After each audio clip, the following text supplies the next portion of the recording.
반갑습니다. 제 이름이 정몽률인데 저는 정말 제 이름을 좋아합니다. 근데 요즘 이제 축구협회 그 이름 비슷한 이름 때문에 좀 힘든 상황이지만 제 이름 뜻이 꿈을 이룬다는 뜻이거든요.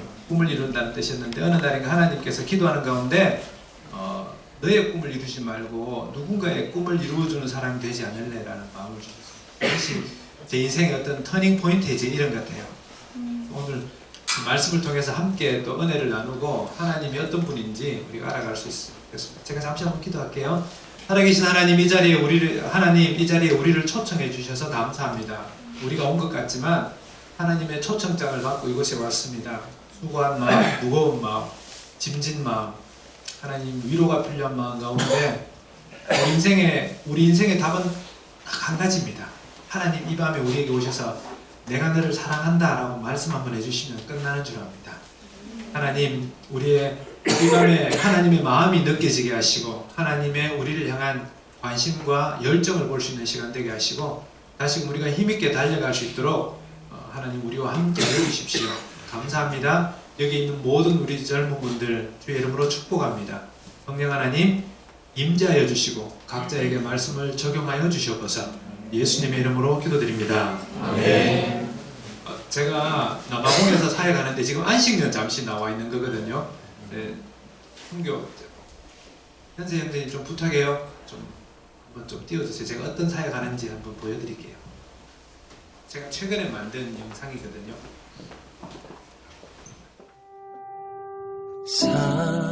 사랑하는 내 딸아, 너의 자금도 내겐 귀하다. 너와 함께 걸어가는 모든 시간이 내게 힘이라. 사랑하는 아들아, 내 연약함도 내겐 금이라. 너로 인해 잃어버린 나의 양들이 돌아오리라.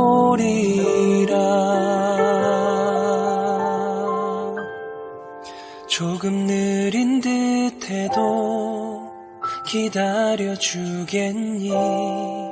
조금 더딘 듯해도 믿어줄 수 있니?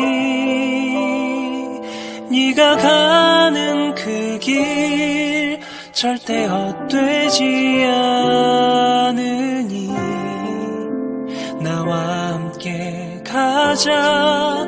앞이 보이지 않아도 나아가 주겠니? 이해되지 않아도 살아내 주겠니? 너의 눈물의 기도 잊지 않고 있으니 나의 열심으로 이루리라.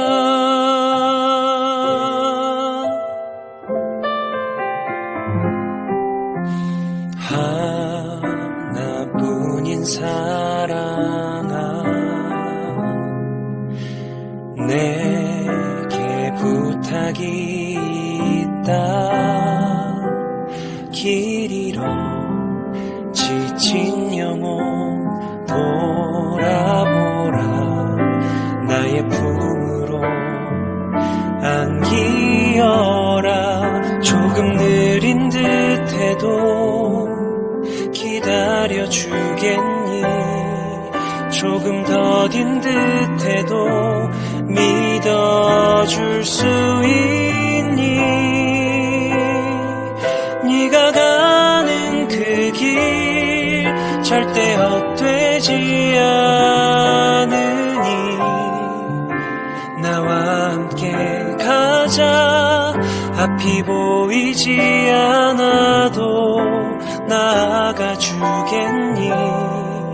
이해되지 않아도 살아내 주겠니?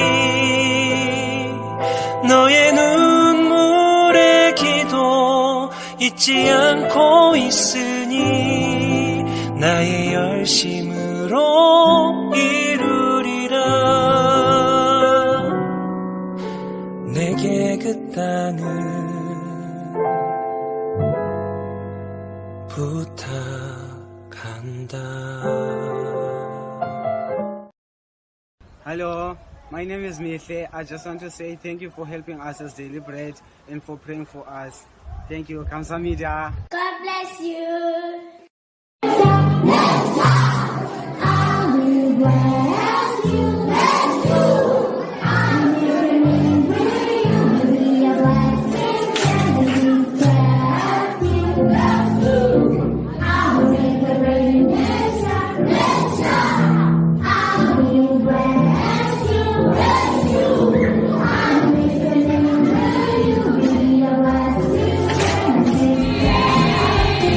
내가 가는 그 길 절대 헛되지 않으니 나와 함께 가자. 앞이 보이지 않아도 나아가 주겠니. 예배치 않아도 사랑을 주겠니. 너의 눈물의 기도 잊지 않고 있으니 나의 열심으로 이루리라. 너의 눈물의 기도 잊지 않고 있으니 나의 열심으로 이루리라.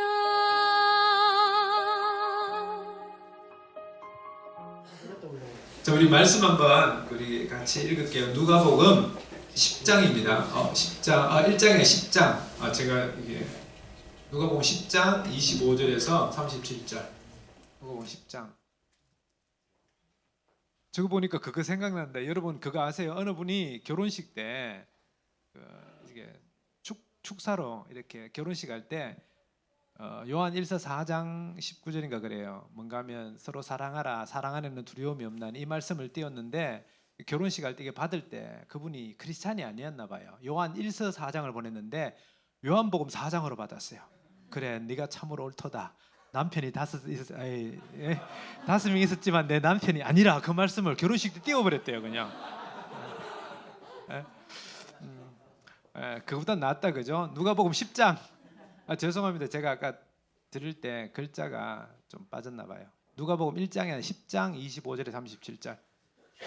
자, 우리가 잘 아는 내용인데 여러분 다 찾으셨죠? 같이 우리 한 목소리 읽어볼까요? 시작. 어떤 율법 교사가 일어나 예수를 시험하여 이르되 선생님, 내가 무엇을 하여야 영생을 얻으리이까? 예수께서 이르시되 율법에 무엇이라 기록되었으며 내가 어떻게 읽느냐? 내 마음을 다하며 목숨을 다하며 힘을 다하며 뜻을 다하여 주 너의 하나님을 사랑하고 또한 내 이웃을 내 자신같이 사랑하라 하였나이다. 예수께서 이르시되 내 대답이 옳도다. 이를 행하라. 그러면 살리라 하시니 그 사람이 자기를 옳게 보이려고 예수께 여짜오되 그러면 내 이웃이 누구니이까?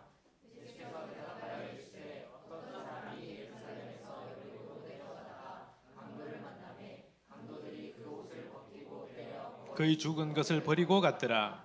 마침 한 제사장이 그 길로 내려가다가 그를 보고 피하여 지나가고 또 이와 같이 한 레위인도 그곳에 이르러 그를 보고 피하여 지나가되 어떤 사마리아 사람은 여행하는 중 거기 이르러 그를 보고 불쌍히 여겨 가까이 가서 기름과 포도주를 그 상처에 붓고 싸매고 자기 짐승에 태워 주막으로 데리고 가서 돌보아 주니라. 그 이튿날 그가 주막 주인에게 데려온 둘을 내어주며 이르되 이 사람을 돌보아 주라. 비용이 더 들면 내가 돌아올 때 갚으리라 하였으니 내 생각에는 이 세 사람 중에 누가 강도 만난 자의 이웃이 되었느냐? 이르되 자비를 베푼 자이니이다. 예수께서 이르시되 가서 너도 이와 같이 하라. 아멘. 아멘. 제가 이 말씀 부탁을 받았을 때 너무 좋았어요. 다른 것 때문에 좋은 게 아니라 이 자기 바운더리 지키기 바쁘고 남들 돌볼 여력이 없는 이 시대 가운데 좋은 이웃이 되고 싶다라는 이 마음 자체가 너무 귀하고 어쩌면 좀 이 클래식하게 느껴지는 나도 좋은 이웃이 되고 싶다라는 이 말 자체가 너무 가슴에 와닿았어요. 그러면서 좋은 이웃에 관한 가장 대표적인 본문인 오늘 본문에 누가복음 10장에 나와 있는 이 말씀을 가지고 우리가 한번 생각해 보고자 합니다.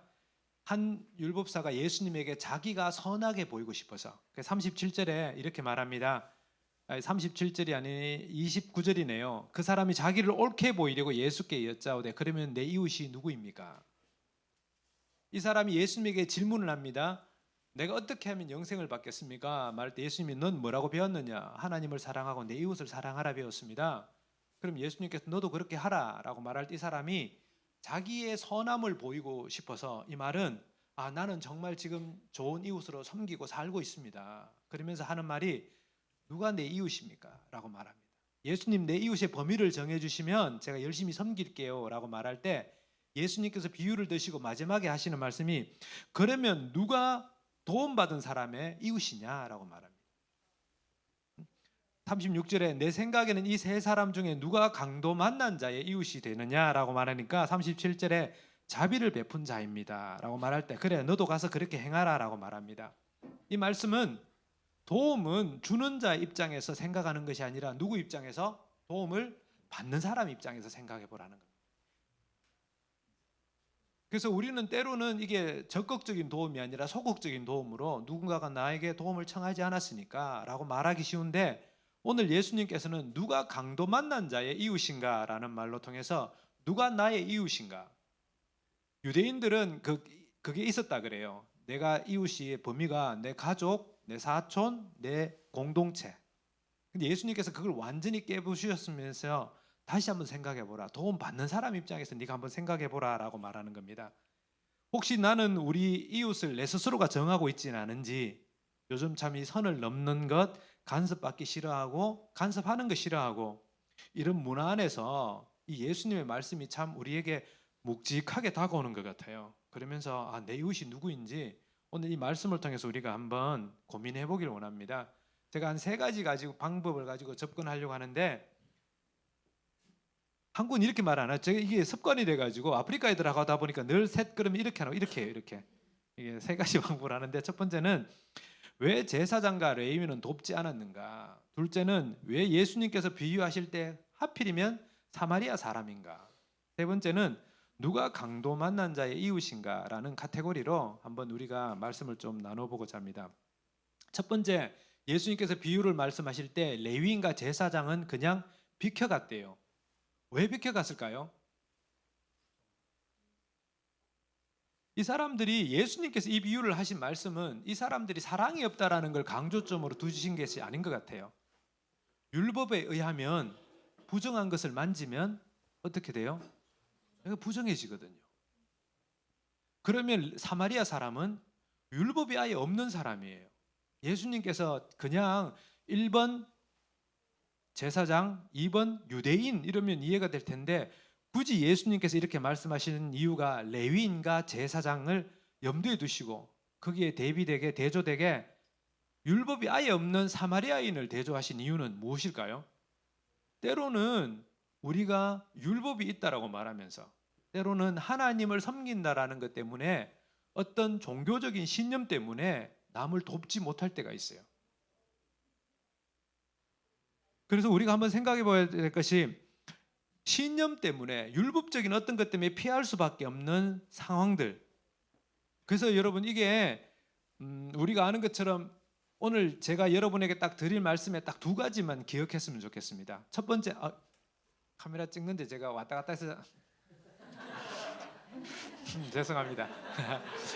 첫 번째는 신앙은 신념이 아니다라는 것. 저 따라 한번 해보시면 좋겠습니다. 신앙은 신념이 아니다.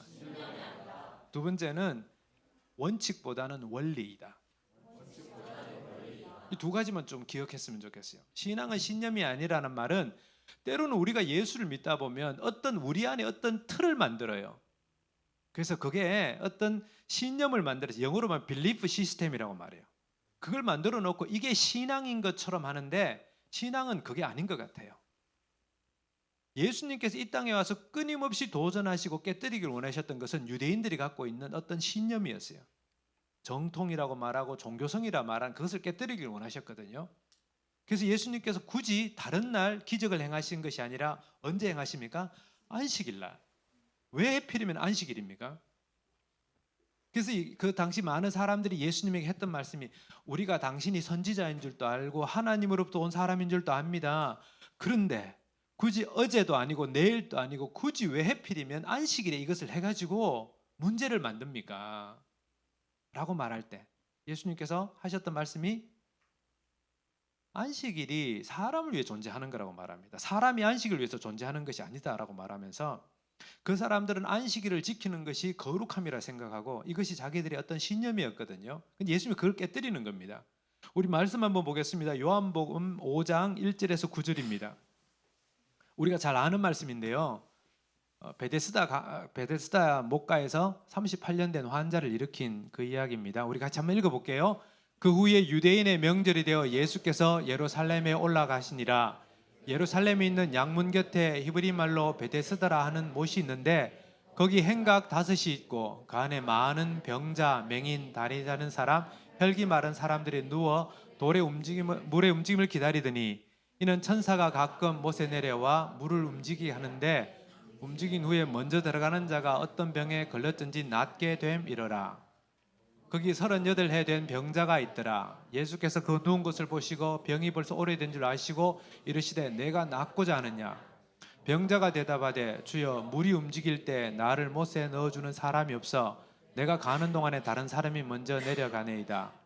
예수께서 이르시되 내 자리를 들고 걸어가라 하시니 그 사람이 곧 나와서 자리를 들고 걸어가니라. 이날은 안식일이니.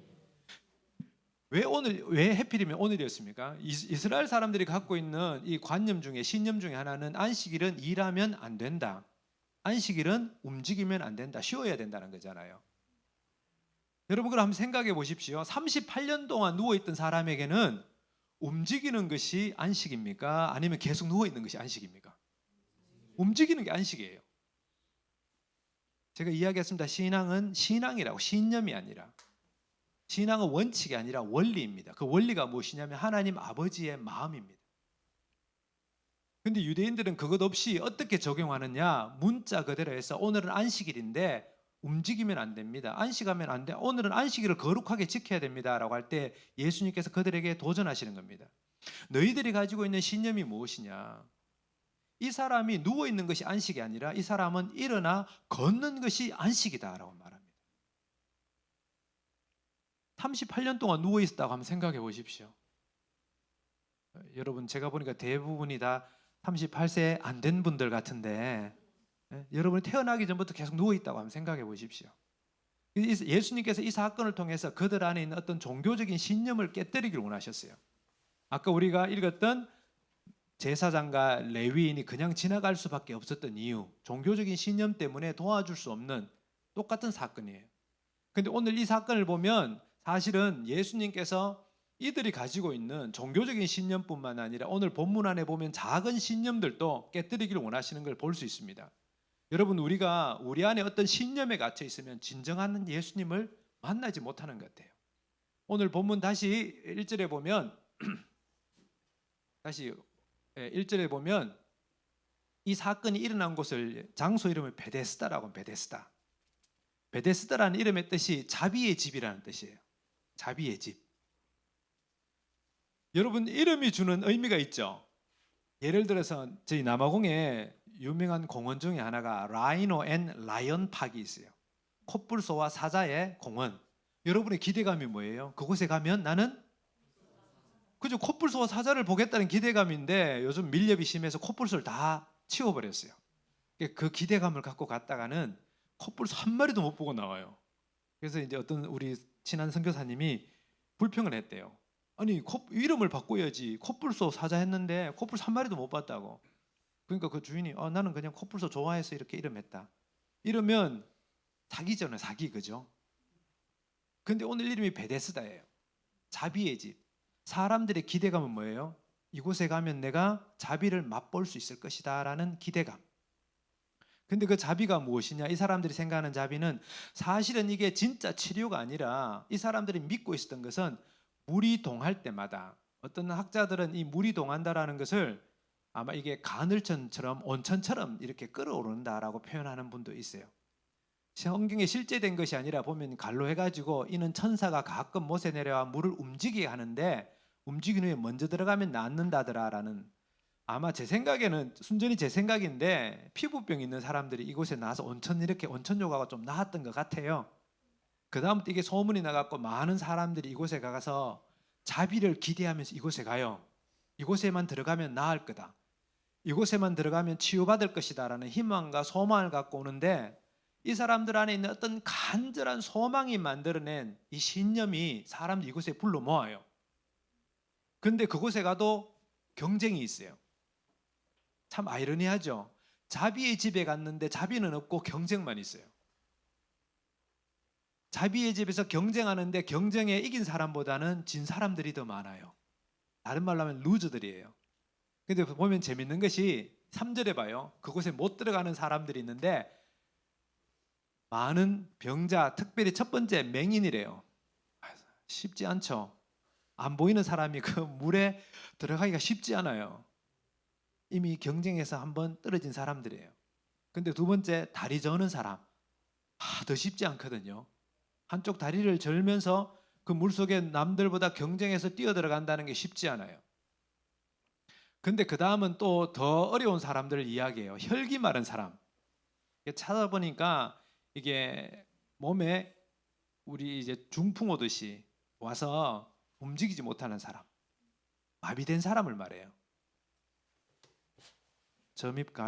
점입가경이라 그럽니까? 더 어려운 사람들. 처음에 눈 못 보는 사람들, 다리 저는 사람들, 그 다음에 혈기 마른 사람. 그보다 더 심한 사람이 있어요. 누굽니까?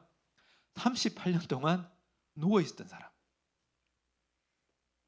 근데 이 사람들 신념 안에는 무엇이 있는가 하면 저곳에 가면 치유받을 것이다 라는. 근데 실제 그곳에 치유가 있었냐 하면 그거는 몰라요. 성경은 기록하지 않습니다. 그래서 예수님께서 그곳에 찾아가서 그 사람에게 내가 너에게 무엇을 해주길 원하느냐라고 물었을 때 38년 된 환자가 뭐라고 말합니까? 예수님께서는 치유의 이름으로 내가 너를 낫게 할 수 있는 분이다 라고 말하는데, 그 사람이 하는 말은 누군가 나를 물에 넣어줄 사람이 없어서. 이 말 속에 얼마나 아픔과 상처와 참 이 원한이 서려 있습니까?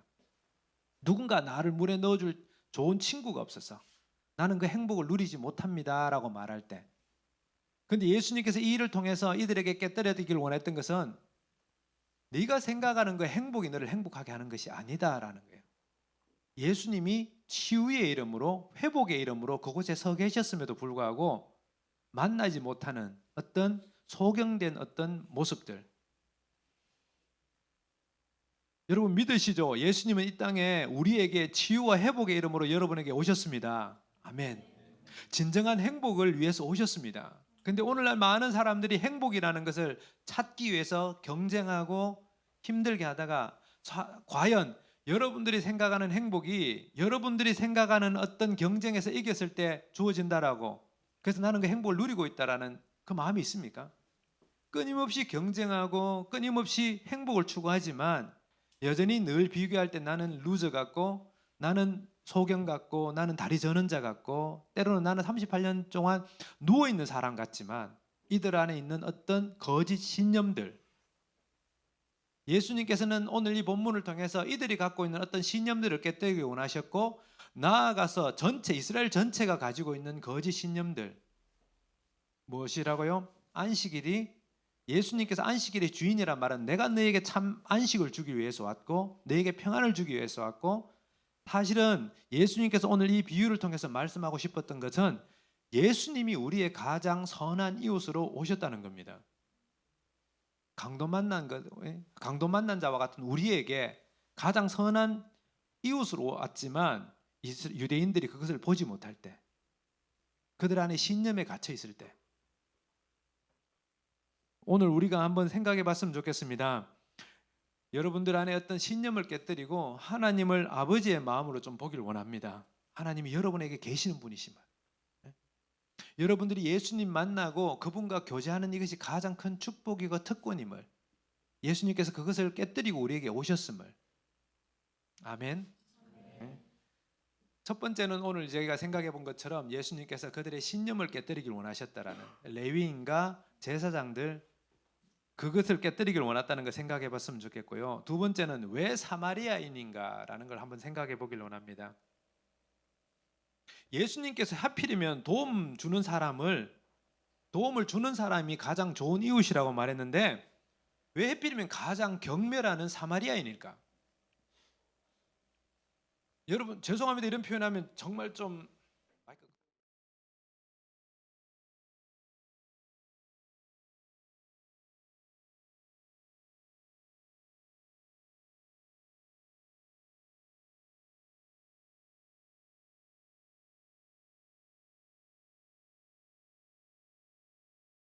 여러분 나중에 차라리 내가 죽고 말지 이런 기분 들까요? 그런데 예수님께서 왜 이렇게 극단적인 이야기를 하셨을까요? 도움을 이야기하면서. 이 말씀을 하셨던 이유는 그 사람에게는 가장 절박하다는 거예요. 그 사람이 누가 너희를 구해줬던 것보다 더 절박한 사람. 제가 오늘 왜 이 말씀을 드리는가 하면 여러분 오늘날 이 아픈 사람들에게는 누가 가장 좋은 이웃입니까? 제가 아는 한 선교사님이 그 엄마가 신천지에 넘어갔대요. 그래서 막 걱정해가지고 이야기하는데 자기 엄마를 아무리 설득해도 안 된대요. 그 엄마가 하는 말이 나는 신학도 모르고 신앙도 모르고 딱 한 가지 안다. 내가 가장 힘들 때 내 손을 잡아준 사람이 그 사람이다 라고 이야기하더라고요. 여러분 요즘 아프리카에서도 가장 크게 커지고 있는 이단 중에 하나가 무엇인가 하면 어머니 하나님, 안상홍 그 맞죠? 어머니 하나님이라는. 그래서 어떤 저희 이웃 동네 큰 교회에서는 요즘 광고를 합니다. 코리안 파스터가 와가지고 성경 모임하는데 가지 말아라고 공개적으로 교회에서 광고를 합니다. 뭐 때문이냐면 이 어머니 하나님 어머니입니까? 어머니 하나님입니다. 어머니 하나님 그것 때문에. 여러분 근데 그게 왜 그럴 것 같아요? 제가 이 사람들에게 아프리카가 보면 대부분 다 이렇게 미혼모들이 많은 그런 문제거든요. 근데 이게 왜 한국에서 그리고 남아공에서 통할까? 제가 생각해 보니까 대충 이 사람들 보니까 그 장길자라는 그분이 어머니 하나님을 이야기하는데 이렇게 이야기해요. 아버지는 늘 우리를 힘들게 하고 아프게 합니다. 근데 어머니는 늘 우리를 사랑스럽게 합니다. 아버지는 늘 떠나고 우리를 배신하고 가정을 버렸지만 어머니는 늘 품고 그 자리를 지켜주셨습니다. 어머니 하나님은 늘 우리를 위해서 지극히 헌신하고 희생하는 분이십니다. 이렇게 말할 때 여러분 특히 깨어진 가정, 아버지가 참 원망스러운 사람들은 그 엄마의 따뜻한 사랑이 경험된 사람들은 누구든지 이곳에 끌릴 수밖에 없는 거예요. 왜요? 그들의 상처가 그 상처를 부르는, 아니면 다른 말로 하면 이들이 상처받은 사람이기 때문에 누군가가 자기들에게 따뜻하게 해줄 때 넘어가기 쉽다는 겁니다. 그 사람들 우리 입장에서는 이단이고 우리 입장에서는 무슬림이고 어떻게든 간에 그 사람들에게서는 가장 절박한 그들에게 도움을 주는 사람이 이웃이기 때문입니다. 자, 그렇다면 여러분 한번 생각해 보십시오. 우리가 정통 교단이라고 말하고 우리는 크리스찬이라고 말하면서 우리는 그런 사람들이 신천지에 넘어가든 어머니 하나님에 넘어가든 늘 그런 데는 관심 없어요. 늘 우리는 우리가 옳다라는 데만 관심이 있어요. 섬김의 자리에서 섬기지 못할 때, 정말 그 사람들의 눈높이에서 그 사람들의 아픔에 다가가지 못할 때, 그 사람들이 안상홍 정인에 그렇게 넘어가는데 나는 어머니 하나님이 그립습니다라고 넘어갈 때 그걸 신학적으로 변론하고, 예를 들어서 하나님은 젠더가 없습니다. 하나님은 남성도 아니고 여성도 아니신데 때로는 하나님이 어머니와 같은 모습으로 우리에게 나타나기도 합니다. 엘샤다이가 어머니와 같은 모습이고, 이런 이야기가 그 사람들에게 통하겠어요? 의미 없습니다. 그 사람들에게 정말 필요한 것은 자기들의 아픔 가운데 서주는 사람이라면. 그럼 여러분 우리가 여기에서 우리 한번 생각해 보십시다. 그 사람들의 상처 앞에 우리는 얼마나 다가갈 수 있는 사람이 되어 있는가? 이 시대의 아픔 앞에. 다른 이야기 한번 제가 해볼게요. 요즘 얼마 전에 이제 파산해서 사라진 항공사 중에 하나가 남아공 SA 에어라인입니다. 남아공 사우스 아프리카 에어라인인데 남아공 항공인데 제가 진작에 좀 망할 줄 알았어요. 왜냐하면 이 서비스가 그렇게 안 좋을 수가 없어요. 제 남아공 친구들도 다 그래요. 이번에 무슨 비행기 탔는데 그럼 제가 남아공 탔다가 그거 타지 말라고. 그 회사는 망하게 둬야 된다 이런 비행기. 왜냐하면 승무원들이요. 여러분 오해하지 마십시오. 제가 뭐 흑인 백인 차별이 있어서 그런 게 아니라요. 이렇게 승무원들 보면 제가 이렇게 물 좀 갖다 달라 그러면 막 화를 내요. 가서 저기 뒤에 있으니까 떠먹으라 그래요. 제가 그렇게 시키고 그렇게 당황스러웠던 처음이에요. 그다음에 제가 눈치를 봐가지고 몰래 가서 이렇게 물 갖다 먹는데 이상한데. 근데 백인 거기 승무원은 이렇게 물 갖다 달라면 갖다 주면서 뭐 좀 더 필요한 거 없냐 그러고 이래요. 그래서 제가 그 상황에서 생각해 봤습니다. 똑같이 훈련받고 똑같이 교육받고 똑같이 월급 받는데 한 명은 정말 기분 좋게 섬기는데 한 명은 왜 그럴까? 여러분 아는 것 같이 남아공은 30년 전만 해도 흑인 백인 차별이 있었고 대부분의 흑인들이 메이드를 뭐라고 말 한국말로 뭐라고 가사도우미. 예, 그 엄마들이 흑인들 엄마들이 대부분 다 가사도우미로 이렇게 섬겼던 이력들이 있습니다. 근데 이게 흑인 이 승무원들은 여러분 그 자리에 있으면 응당 제가 서비스를 기대하는 거잖아요. 근데 그분들은 서비스를 하면서 어떤 마음이 드느냐면 내가 물 갖다 주는 게 내가 누군가의 시중을 드는 게 자존심 상하다는 마음이 들어요.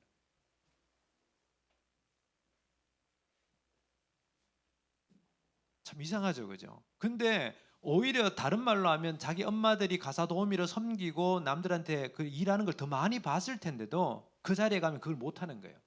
근데 역설스럽게 백인 승무원들은 늘 대접을 받은 사람들이잖아요. 근데 그 사람들이 오히려 그 자리에서 더 잘 섬기는 거예요. 그러면 한번 생각해 보십시다, 여러분. 나는 섬김을 받은 자인가 아니면 섬기기 힘든 자인가? 제가 우리 게으름의 문제를 이야기하는 것이 아니라 우리가 때로는 우리 안에 어떤 상처가 있으면 내가 누군가에게 좋은 이웃이 되고 싶어도 못 될 수가 있어요. 두 번째 이야기하는 큰 그림에서 안 놓쳤으면 싶은 게 두 번째 제가 이야기했던 것은 우리가 섬김의 자리에 갔을 때 처음에 이야기했던 것처럼 상처받은 사람들에게 그 사람들에게 정말 필요한 것은 섬겨주고 눈물 닦아주는 건데 우리가 그 역할을 못하는 이유 중에 하나가 우리가 그 자리에 가서 막 내 자존심 상해하고 내가 왜 이 사람들에게 이렇게 해야 돼? 라는 마음이 있으면 우리는 절대 섬기지 못해요. 여러분 섬김 받은 경험이 있습니까? 섬김에 대한 상처가 있는 사람들은 못 섬기는데 그래서 제가 여러분에게 드리고 싶은 말씀이 우리는 이미 예수 그리스도를 통해서 섬김을 받았다라는 거예요. 그분이 우리의 발을 닦아주셨고 그분이 우리 죄인인 우리를 위해서 죽으면서까지 우리의 생명을 섬겨주신 분이고 우리는 그 섬김을 받은 사람들이에요. 그래서 상처가 많고 아픈 사람들에게 누가 먼저 다가가야 되느냐? 우리가 먼저 다가갈 수 있는 사람이 있는가? 제가 말한 건 지식과 도구마가 아닙니다. 예수님께서 베드로에게 내가 너를 사람 낚는 어부로 부르겠다라고 말씀하셨습니다. 사람 낳는 어부라는 게 전도하겠다라는 의미도 있지만요. 제가 생각하는 것은 너는 사람을 남겨라라는 말이에요. 지식을 남기지 말고 너의 신학과 도구마라고 말하죠. 교리를 남기지 말고 누구를 무엇을 남겨라고요? 사람을 남겨라는 거예요. 내 원칙이 아니라 내 어떤 신념이 아니라 예수 그리스도를 남길 수 있는 사람, 하나님 아버지의 마음을 남길 수 있는 사람. 우리 갈라디아서 5장 1절 한번 볼게요. 말씀 한번 띄워주십시오. 한번 같이 읽어볼까요? 그리스도께서 우리를 자유롭게 하려고 자유를 주셨으니 그러므로 굳건하게 서서 다시는 종의 멍에를 매지 마라.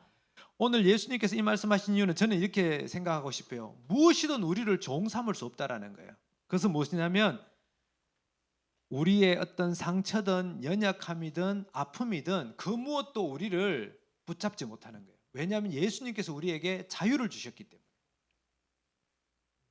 그 어떤 것도 어떤 종교적인 권위든 사탄의 결박이든 저주든 간에 우리를 붙잡을 것은 아무것도 없습니다. 왜냐하면 예수님께서 이 땅에 와셔서 우리에게 했던 것 중에 하나가 무엇이죠?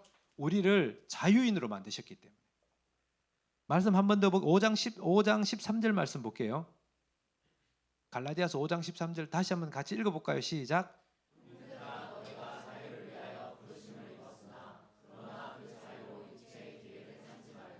오직 사랑으로 이게 갈라디아서의 가장 큰 주제 중에 하나인 것 같아요. 이웃에 대한 주제. 첫 번째는 무엇인가 하면 아까 제가 말씀드린 거 한 번 더 말씀드리자면 상처든 아픔이든 연약함이든 이데올로기든 권위든 종교든 그 어떤 것도 우리를 종으로 삼을 수 없습니다. 우리는 자유자입니다. 그렇지만 딱 한 가지 우리 스스로의 자유를 반납할 때가 있어요. 그 뭡니까? 오늘 보면 서로 사랑으로 서로 종 노릇하기 위해서. 그리스도인은 그 무엇으로도 우리를 종 삼을 수 없지만 우리 스스로가 종이 되어야 될 때가 있습니다. 무엇이죠? 섬길 때. 사랑이 있을 때 우리가 누군가에게 종 노릇할 수 있습니다. 여러분 이게 우리가 이 땅을 살아가는 좋은 이웃으로의 정체성인 것 같아요. 다시 한 번 더 말씀드리지만 우리가 때로는 섬김의 자리에서 예를 들어서 늘 인정받지 못한 사람은 섬김의 자리가 참 힘들어요. 내가 왜 이걸 섬겨야 돼? 라는 아니 상대가 알아주지도 못하는데 내가 왜 이걸 끊임없이 나만 해야 돼? 라는 어떤 불평의 모습 그런 게 나올 때마다 우리가 스스로 고백해야 될 것은 무엇이다? 예수님께서 나를 자유자로 부르셨습니다. 우리가 때로는 인정 욕구의 어떤 노예가 되어서 남을 섬기고 그런 것이 아니라 그렇지만 나는 내 스스로가 종이 되어서 섬겨야 됩니다라는 마음. 그 무엇도 여러분을 강요할 수 없고 그 무엇도 여러분에게 그것을 요구할 수는 없지만 우리 스스로가 섬김의 자리에 내 스스로가 가야 된다는 거예요. 그래서 여러분들의 상처에 매여서 그 말인즉 어떤 누군가에게 칭찬을 바라고 인정을 바라고 격려를 바라서 섬기는 그것은 우리 스스로가 종된 매임이에요. 그렇게 하지 말고 내 스스로가 마음을 가지면서 섬김의 자리에 서기 전에 하나님 저를 자유자로 부르셔서 감사합니다. 그렇지만 제가 이 일을 섬기는 것은 무엇 때문에? 내가 사랑으로 종노릇하는 것을 실천하고자 이 일에 합니다라는 고백들. 그것이 있었으면 좋겠습니다. 다시 한 번 더 여기서 중간 말씀을 한 번 더 점검해 볼게요. 첫 번째 예수님께서 누가 너에게 가장 좋은 이웃인가 라고 말하면서 한 명이 예수님에게 질문을 합니다. 누가 내 이웃입니까? 라고 말할 때 예수님께서 예화를 들어서 누가 너의 이웃을 생각하지 말고 누가 강도 만난 자의 이웃인가를 생각해 보라. 그렇게 이야기했습니다. 그리고 첫 번째 왜 제사장과 레위인은 비켜갔는가? 왜 비켜갔다고요? 그들 안에 있는 어떤 종교적인 신념 때문에. 그런데 예수님께서는 그 종교적인 신념이 없는 차라리 순진무구한 사마리아인이 그것을 행했던 것을 보면서 우리 안에 어떤 종교적인 신념을 깨뜨리기를 원합니다. 우리가 갖고 있는 작은 종교적인 신념 그리고 전체 이스라엘이 가졌던 종교적인 신념을 예수님께서 깨뜨리기를 원하셨고요. 우리 안에도 마찬가지입니다. 여러분 공성애자들한테 여러분들이 다가가서 사랑을 베풀기가 쉬울 것 같아요. 근데 우리가 압니다. 그죠? 죄는 미워하지 말라는 알지만 그 사리에 가서 실천하는 것이 참 쉽지 않습니다. 그래서 우리의 어떤 신념으로 이웃을 재단하지 마시라는 겁니다. 우리가 가진 신념으로 너는 죄인 아니다라는 것을 구별하지 마시라는 거예요. 두 번째는 상처의 문제에 대해서 이야기했습니다. 상처 입은 사람들한테는 그 누가 그 상처를 꿰매주는 것이 가장 좋은 이웃이라는 거예요. 그렇기 때문에 이 땅을 바라볼 때 상처 입은 사람들에게 우리가 다가가서 섬겨줘야 됩니다. 그곳에서 우리가 우리의 지식을 이야기하거나 옳고 그름을 이야기하는 것이 아니라 그리고 또 한편으로는 그 상처라는 문제를 통해서 좀 더 우리가 연장하자면 우리 안에도 상처가 있으면 남들 섬기는 자리가 힘들 수 있다는 거예요. 그래서 가장 중요한 것은 상처를 상처로 보지 않고 사람을 볼 수 있는 그 마음을 다루어내는 것들 그렇게 제가 이야기했고요. 그리고 이제 세 번째 누가 강도 만난 자의 이웃인가 나는 누군가의 선한 이웃인가 라는 생각으로 저도 이제 아프리카에 있지만 때로는 제 스스로가 이런 생각을 합니다. 이만하면 됐다. 이 정도면 충분하다라고 스스로 생각할 때가 있어요. 근데 때로는 제가 오늘 이 본문을 통해서 제 스스로가 늘 생각해 보는 게 이게 도움을 주는 내 입장인가 도움을 받는 그 사람 입장인가. 알죠 여러분 아프리카는 한번 해주면요 이게 호구 잡혀요. 한번 해주고 나면 막 끊임없이 요구해요. 밤낮 없이 요구하고요.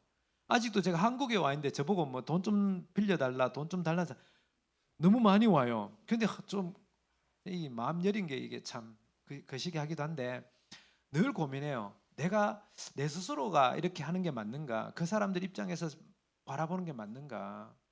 그런 고민은 오늘 또 우리가 하고 있는 고민이거든요. 어디까지가 좀 경계를 둬야 될까? 그러면서 꼭 결론적인 게 하나님은 늘 우리 입장에서 생각해 주셨더라는 거예요. 근데 그래서 제 생각에 행여나 여러분에게 그런 도움의 기회가 있다면 도움은 더 적극적으로 하는 게 맞는 것 같아요. 내가 누군가의 이웃이라고 말할 수 있다면 나는 더 적극적으로 누군가 소극적인 의미에서 도와주고 이 정도면 됐지. 요즘은 좋은 이웃이 남들에게 방해만 안 하면 참 좋은 이웃이 돼요. 그 정도 수준이 아니라 정말 내가 그 바운더리를 넘어서서 미련하게 보일 만큼 도울 수 있는 사람인가. 그래서 전도서에 보면 우리 말씀 한번 볼게요. 전도서 11장 1절에서 2절 같이 읽어볼게요. 너는 내 떡을 물 위에 던져라. 여러 날 후에 도로 찾으리라. 나눠줄지어다. 무슨 재앙이 땅에 임할는지 내가 알지 못함이니라. 여러분 이게 이해가 돼요? 너의 떡을 물 위에 던져라. 여러 날 후에 찾으리라. 이게 어떤 의미인가 하면 가장 어리석고 미련한 방법 같아요. 이게 다른 성경의 쉬운 번역에는 구제하라는 말로 나와 있어요. 섬겨라는 말로 나와 있거든요. 내가 물 위에 던졌을 때는 여러분 내가 기대함이 없는 거예요. 그냥 흘려보내는 건데 이게 과연 나한테 돌아올까? 제가 한번 예전에 저희 집에 아프리카 있을 때 저희 집 뒤에 이렇게 부시라 그래. 잡목들이 하도 많아서 그게 좀 정리를 한 일이 있는데 인부를 2명 고용했어요. 인부를 2명 고용해서 하는데 세상에나 인부 온 애가 신발이 변변찮아요. 그 샌들 신고 왔는데 쪼리 신고 왔는데 그것도 이렇게 끈이 떨어져 가지고 이렇게 제가 하고 나면 대나무도 많아서 뾰족뾰족한데 신발 한쪽 떨어져 가지고 그 일을 어떻게 할겠어요? 너무 보기 짠해 가지고 제가 신고 있던 운동화를 벗어줬어요. 제 운동화도 좋은 건 아닌데 걔가 신은 신발보다 나아 보여서 제 신발을 벗으면 나 이거라도 신고 작업해라고 그렇게 줬거든요. 그 친구가 그렇게 고마워했어요. 그리고 이제 저는 이제 그 친구 얼굴이 어떤지도 생각도 안 하고 그렇게 이제 끝났는데 한 3달 후였어요. 3달 후쯤 되어가지고 저희 여기 배 마트에 큰 마트가 몰이 있는데 몰에 이렇게 장 보러 갔어요. 시장 보러 가는데 아시죠? 집사람하고 이렇게 쇼핑 가면 얼마나 많이 기다려야 되는지 몰라요. 갔던데 저는 우리 집사람의 거기 빨리 결정하지 못한 게 너무 답답해요. 물건 보고 또 와요. 30분 뒤에. 그럴 거든 빨리 사지. 그래서 제가 그걸 이미 알고 있기 때문에 저는 이제 쇼핑 가자 그러면 이 태블릿을 꼭 들고 가요. 여보 저기 갔다 와 나 여기 기다릴게 하고 이제 저 혼자 이렇게 보고 하려고 갔는데 그날 또 이게 집사람이 태블릿 갖고 가지 말라는데 제가 원래 와이프 말은 가끔씩 들으면 돼요. 늘 들으면 안 되고. 그래서 그때도 안 들었거든요. 그랬는데 이 친구가 그 친구가 누구 한 명 뛰어와서 막 반갑게 인사하는 거예요. 파스타 그러면서 누군지 기억이 안 나요. 누구지 우리 전에 만난 적 있나 그러니까 하는 말이 내가 파스타 집 뒤에 거기 부시 정리했잖아. 근데 나 이제 취업됐다면서. 차 이렇게 세차하는데 취업됐다 그러더라고요. 그러면서 내가 축하한다 잘 됐네 그러고는 이제 장바구니를 밀잖아요. 근데 책을 열심히 읽고 이 태블릿이 그 속에 두고 제가 왔나 봐요. 두고 태블릿을 그 장바구니 안에 넣고 이렇게 차를 타고 막 오는데 이 친구가 막 뛰어오는 거예요. 막 뛰어들면 차를 두드리게 제가 써가지고 뭐 급한 일인가 싶어서 보니까 제 태블릿이 들고 갖고 왔다 그런 거예요. 여러분 이게 가당키나 한 일입니까? 남아공에 이 사람들 일당이 그때 12,000원 받을 때인데 하루 열심히 일해도 12,000원 받을 때인데 이걸 갖다 팔아도 그 정도에 뭐 7,000랜드 받을 정도면 자기 월급의 몇 배입니까? 여러분 남아공 아시죠? 밖에 차 세워놓으면요 아침에 가면 흔적도 없이 사라져요. 바퀴는 바퀴대로 모든 게 사라져요. 그런 나라거든요. 저도 한 번씩 깜짝 놀라. 아직도 한국에 이렇게 지나면 차가 밖에서 여기는 차를 밖에 세워도 되네 이렇게 놀랐는데 휴대폰 때문에 이렇게 살인도 일어나는 나라인데 여러분 이게 가당키나 해요. 근데 제가 그때 생각했던 게 와, 참 저는 이 친구가 제 거 훔쳐간 것도 아니에요. 그죠? 제가 그냥 놓고 갔으면 이 친구가 그냥 눈 딱 감고 있다 나중에 자기가 설득해서 팔아도 자기 스스로는 합리화할 수도 있어요. 내가 훔친 게 아니다라고. 근데 여러분 이게 가당키나 해요? 이 친구가 그걸 들고 뛰어와서 제 차 문을 두드리면서 파스타 이거 놓고 갔다고 꼭 갖고 가라고.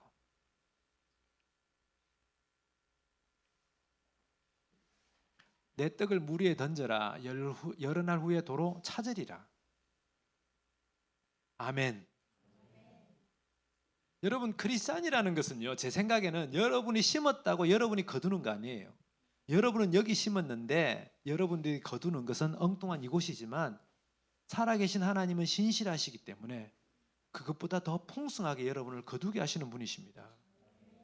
그래서 제가 이야기했습니다. 신앙은 원칙이 아니라 원리입니다. 하나님 아버지의 마음의 원리. 제가 참 감동적인 구절이 마가복음에 보면요. 마가복음 제가 본문에 안 썼는데 마가복음 1장 29절에 31절에 보면 예수님께서 제일 처음 기적을 어디서 베푸시는가 하면 치유의 기적. 마가복음에는 누구의 집인지 알아요? 베드로 장모의 집에서 열병을 낫게 하는 걸로 시작해요. 저는 이 구절을 읽을 때 너무 감동이 되더라고요. 왜냐하면 여러분 마가복음의 주제는 뭐냐 하면 제자도예요. 너희가 나를 따라오라. 곧 따라오라. 즉시 따라오라. 마가는 성격이 깔끔해요. 앞에 수식어도 없어요. 너 따라와 하면 곧 따라가니라. 즉시로 따라가니라. 이게 마가가 원하는 제자도거든요. 나를 사랑하는 자는 가족을 버리고 따라와라. 그때 베드로가 버리고 즉시 따라가니라. 마가복음은 이렇게 시작하거든요. 근데 예수님께서 너 나 따라오려거든 너 부모도 버리고 집도 버리고 따라와 했어요. 그럼 베드로는 그렇게 실천했거든요. 부모도 버리고 가족도 버리고 따라갔는데 여러분 원칙으로 보십시오. 예수님께서 하셨던 원칙은 너 나 따라오려면 너 가족 다 버리고 따라와야 돼. 이게 원칙이에요. 그죠? 그런데 예수님께서 제일 첫 치유를 누구 집에서 한다고요? 베드로의 장모 집에서. 베드로 엄마 집도 아니에요. 베드로의 장모 집에서. 우리 하나님, 우리 예수님 정말 디테일하시죠. 얼마나 섬세하세요. 전 이거 읽다가 울컥했어요. 왜? 예수님이 이런 분이시구나. 여러분 우리가 따라가는 예수님 이런 분이에요. 뭐냐? 때로는 여러분에게 뭔가를 요구하는 것 같고요. 때로는 여러분에게 뭔가를 강요하는 것 같지만 그 원칙인 것 같지만 하나님은 원칙이 아니라 아버지의 마음이라는 원리로 일하시기 때문에. 그런데 오늘날의 문제가 우리가 너무 신앙을 논리로 하려고 해요. 여러분의 논리가 부딪힐 때 우리는 무엇을 고민해야 되느냐? 논리가 아니라 사랑으로 바라볼 수 있는 눈. 논리는 상충되지만 그것을 포용하는 사랑으로 볼 수 있는 눈. 그것이 바로 하나님 마음의 원리인 것 같아요. 오늘 때로는 여러분에게 하나님께서 과격하게 요구하실 때 왜 그렇게 과격하게 요구하시느냐? 하나님 우리가 give and take 하길 원하지 않으세요. 하나님이 너 다 버리고 따라와 했을 때 우리에게 과격한 순종을 원하시지만 그 순종 때문에 너 정말 제대로 한번 혼나봐 이런 분이 아니라 그리고 또 다른 한편으로는 우리가 뭔가 하나님 앞에 기대감을 갖고 따라가는 걸 원하시는 것이 아니라 그렇게 따라가고 순종했을 때 우리를 충분히 돌보아 주실 수 있는 분. 멋있는 하나님. 그래서 여러분들이 선한 이웃이 되고자 할 때 정말 우리에게 먼저 이웃이 되어주신 하나님이 우리를 어떻게 책임져 주시는 분인가. 그래서 할 수 있다면 여러분들이 여러분의 떡을 물 위에 던질 수 있는 사람. 그래서 2절에 보십시오. 7에게나 8에게 나눠주라고 말합니다. 그리고 이 땅에 어떤 재앙이 임할지 너는 알지 못한다. 이 말은 네가 베푼 그 선행이 결코 헛되지 않다라는 거예요. 그게 어떻게 너에게 돌아올지 그건 하나님만 아신다라는 거예요. 근데 여러분에게 제가 얼마 전에 이제 제 아들에게도 했던 이야기인데 제 아들이 지금 여기 와 있는데 모티베이션이 인생을 바꾸는 거 아니라 그랬어요. 여러분 모티베이션이 우리 인생을 바꾸는 것이 아니라 우리 몸에 있는 디스플린, 훈련된 것이 우리를 바꿔요. 오늘 이 말씀 깨달았다고 해서 나도 이제 동기부여가 됐다. 열심히 살아야지. 인간 안 바뀝니다. 장담합니다. 아까 우리 준탁 형제님 그랬죠? 네? 사람 갈아 쓰는 거 아니라고 그죠? 우리 교회 어떤 연세 많으신 장로님이 그 말씀 하시더라고요. 선교사님, 천성은요 천국 가서 반납하는 게 천성이래요. 안 바뀐대요. 그런데 여러분, 우리가 아무리 결단하고 헌신하고 동기부여가 돼도 우리 안 바뀝니다. 단 내가 훈련되어 있지 않으면. 그 말은 여러분, 섬김이든 내 삶의 스타일은 내 스스로가 훈련되어져야 돼요. 섬기는 것도 훈련이에요. 내가 좋은 이웃 되는 것도 훈련입니다. 우리가 이것을 할 때 우리 안에, 제가 이 말씀 드리고 싶었어요. 여러분, 예수님께서 온유한 자는 복이 있나니 심령이 가난한 자는 복이 있나니 팔복을 말할 때 우리는 이것을 되게 어떤 형이상학적인 영적인 어떤 성격으로 생각해요. 성품으로 생각해요. 그래서 내가 이거 되고 나면 이렇게 훈련받아서 예수님처럼 되어야지가 아니라 예수님께서 말씀하실 건 실제적인 거예요. 뭐냐? 여러분들이 예수님의 성품을 갖고 있으면 그 성품들이 여러분에게 준비되어지면 여러분들이 하시는 사업이나 여러분들이 하는 모든 비즈니스가, 저는 이게 결코 헛되지 않다고 봐요. 무슨 말씀인가 하면, 저희 교회에 정말 이렇게 사업 잘하시는 집사님이 계시는데, 그분이 이렇게 가구도 팔고 뭐 이런 분이신데, 그분이 이런 말씀 하시더라고요. 저한테, 선교사님, 제가 조금 교만하게 보일지는 모르지만 저는 이제 무엇을 해도 성공할 수 있을 것 같아요. 왜냐하면 가구로 한번 성공해 봤으니까요. 또 다른 분은, 한 분은 그 이제 권사님이 옷 장사를 하시는 분인데, 그 이제 남성 양복 이렇게 파는 분인데, 그분도 성공하신 분이에요. 그 브랜드에서, 제가 브랜드 이야기할 수 없지만 그 브랜드에서 우리나라 전체 1, 2위를 몇 번 하신 분이거든요. 그 브랜드 하나로. 근데 그분도 저한테 이렇게 조금 교만스러운 말씀이지만, 선교사님, 저는 무엇을 해도 성공할 수 있을 것 같아요. 왜냐하면 저는 옷으로 성공 한번 해봤으니까요. 대단한 그런 자부심이고 좀 교만함 같이 느껴지죠?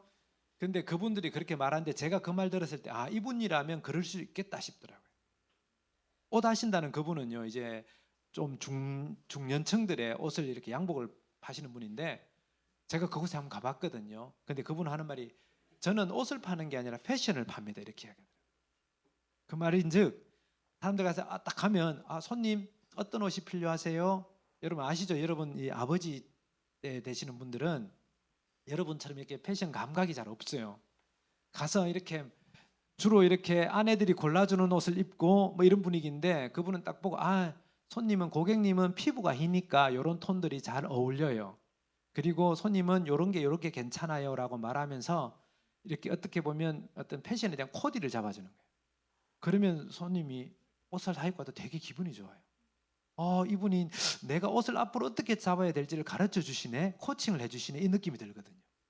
그 다음에 가면 또 이렇게 막 해주니까, 여러분 아시죠? 남자분들은 이렇게 한번 딱 고객이 딱 되면 충성스럽게 가요. 다른 걸 시도할 마음이 안 들고, 아마 여러분 부모님을 통해서 아마 경험하실 거예요. 그래서 그렇거든요. 그분들에게 고정 고객이 되는 거예요. 그리고 끊임없이 그분들에게 어떤 코디에 대한 어떤 업데이팅을 해주시는 거예요. 그리고 아까 가구 하신다는 그분은 어느 정도인가 하면, 늘 제가 식사를 하든 뭘 하든 간에 제가 어떤 느낌이 드는가 하면, 내가 대접받고 있다는 느낌이 들어요.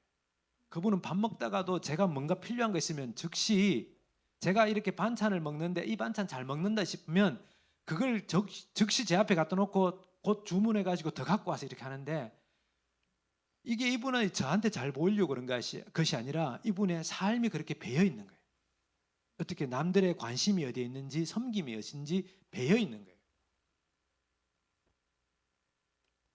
여러분, 제가 오늘 여러분에게 어떤 종교적인 의미로 적극적인 삶을 살아라고 강요하는 거 아니에요. 이것이 실제적으로 여러분들이 하는 사업과 비즈니스에 연결되어 있기 때문에 실제적인 것을 제가 말씀드리는 거예요. 저희 교회 또 이 젊은 집사인데, 제가 물어보니까 작년에 가구를 이분은 15억치를 팔았다 그러더라고요. 젊은 사람 한 명이. 근데 그 다른 분은 완전 세일즈만 하는데 2억 5천 팔았는데, 이분은 실제 가구 파는 분도 아니에요. 뭐 하는 사람이냐, 이렇게 막 보수하고 리모델링 해주는 분인데, 근데 이분이 그렇게 팔았던, 제가 물었어요. 그 젊은 집사한테, 넌 어떻게 그렇게 가구를 잘 팔아? 넌 뭐 어떻게 영업 비결이 있니? 그러니까 웃으면서 하는 말이, 전 그런 것도 없고요. 생긴 것도 보면 정말 산적같이 생겼어요. 사람들 그냥 말 붙이 무서워하는, 영업과는 도저히 거리가 먼 사람인데 이 사람 딱 하나, 저는 저한테 그렇게 이야기하더라고요. 선교사님, 저는 누가 뭐 일을 부탁하면 하면 꼭 그걸 해주고 난 뒤에 한 번 더 물어본대요. 혹시 더 필요한 거 없으세요? 라고. 꼭 해주고 더 필요한 거 없으세요? 그리고 지나가다가도 뭔가 이렇게 부족하고 깨어지고 있으면 그분이 그냥 고쳐준대요. 그냥 그걸 고쳐주고 나온대요. 그렇게 하니까 사람들이 이제 막 학교에도 이렇게 가구 막 넣고 하는데 넣을 때마다 세상에, 이분 제가 이게 카톡 보여줬는데 깜짝 놀랐어요. 그 퇴임하시는 행정실장님들이 이분한테 문자 보낸 게 한두 통이 아니에요. 그분들한테 그 실장님, 이제 이분이 이제 김 실장이라면 김 실장님 너무너무 감사합니다.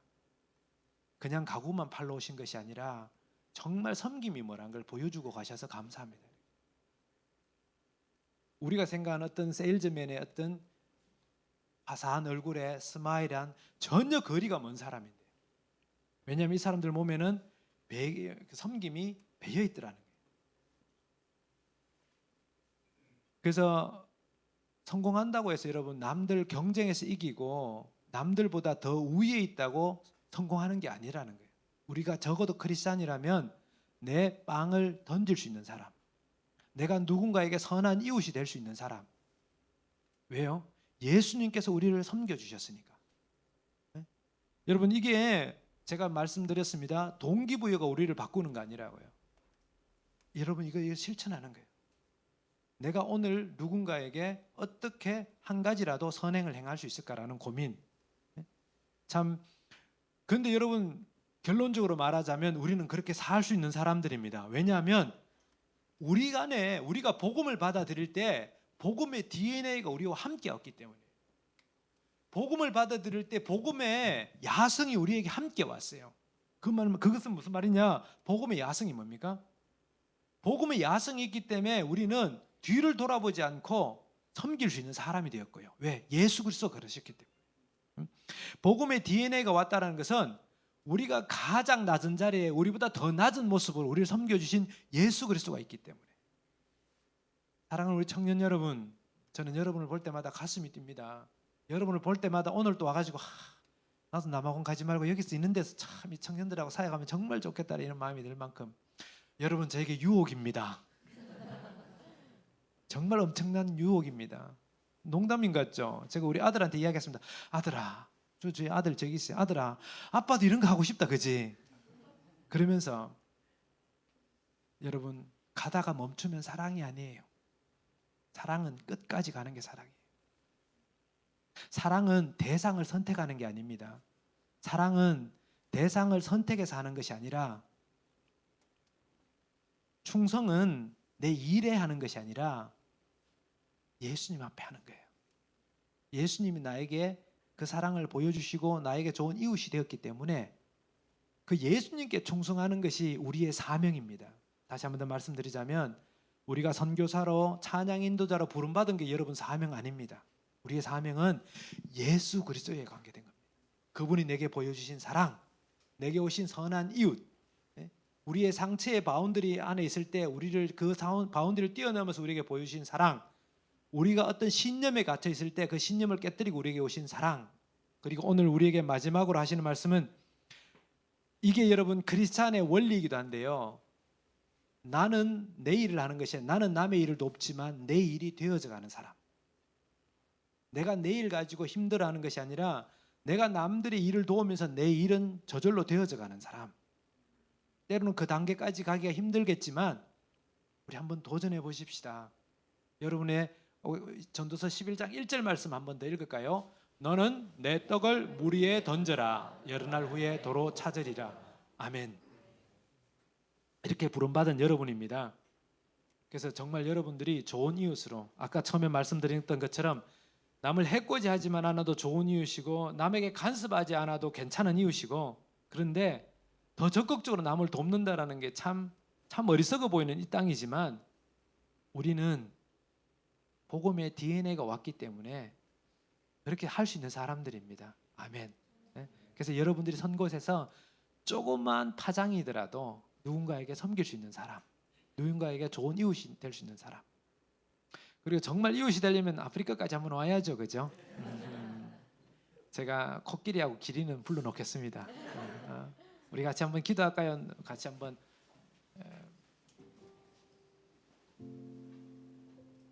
이 시간에 우리 한번 기도할 때 여러분 스스로에게 한번 하나님, 나도 참 선한 이웃이 되고 싶습니다. 우리 찬양팀 나오셔도 돼요. 같이 좀 해주세요.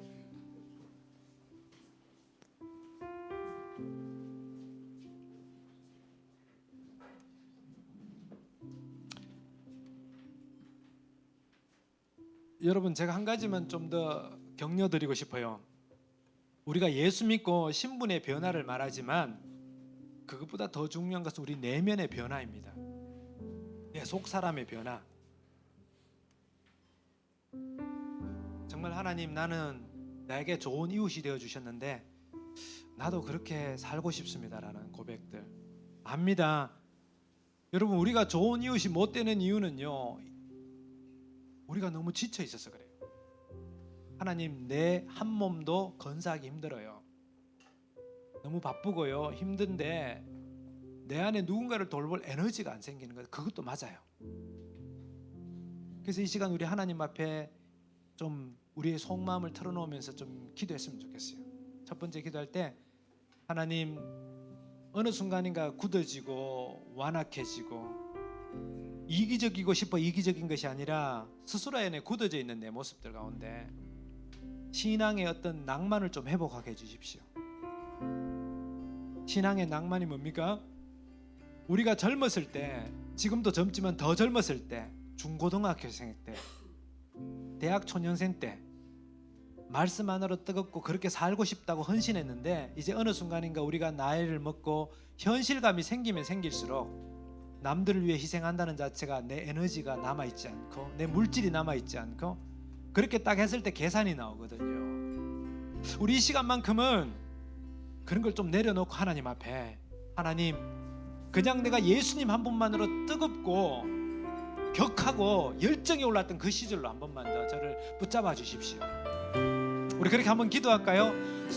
우리를 좀 축복하면서, 내 스스로를 좀 축복하면서 가슴에 손을 얹고 나를 좀 축복하며 기도했습니다.